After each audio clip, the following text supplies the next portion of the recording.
It's a beach day here in Bandar Abbas, Iran, a port city in one of the tensest parts of the world.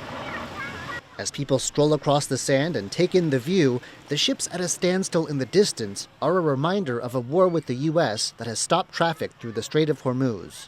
A ceasefire has not eased the economic pain.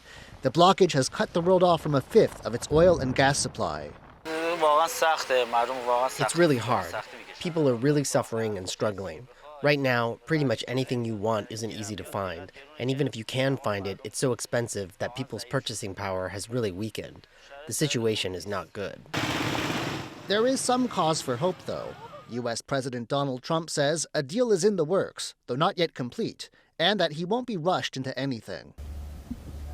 And on a trip to India in recent days, his Secretary of State, Marco Rubio, spoke of progress on talks with Iran. But there are still fundamental disagreements. The U.S. says its goal with this war is to stop Iran getting nuclear weapons. Iran says it never sought anything more than a civil nuclear program. And then there's the sharp difference over what's next for the Strait of Hormuz. The U.S. says Iran cannot be allowed to keep up its limits on shipping. They don't own it.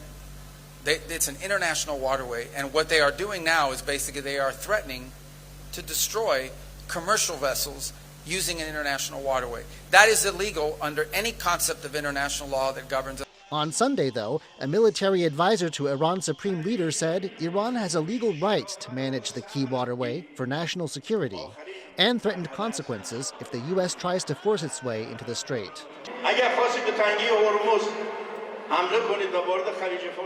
If you decide to attack the Strait of Hormuz and enter the Persian Gulf, first of all, you will face an exceptionally difficult and painful response.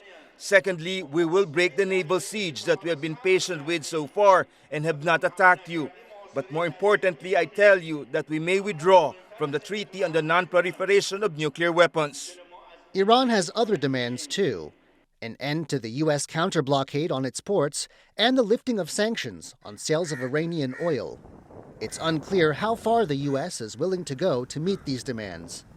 Back in Bandar Abbas, the Iranian port city, views are split.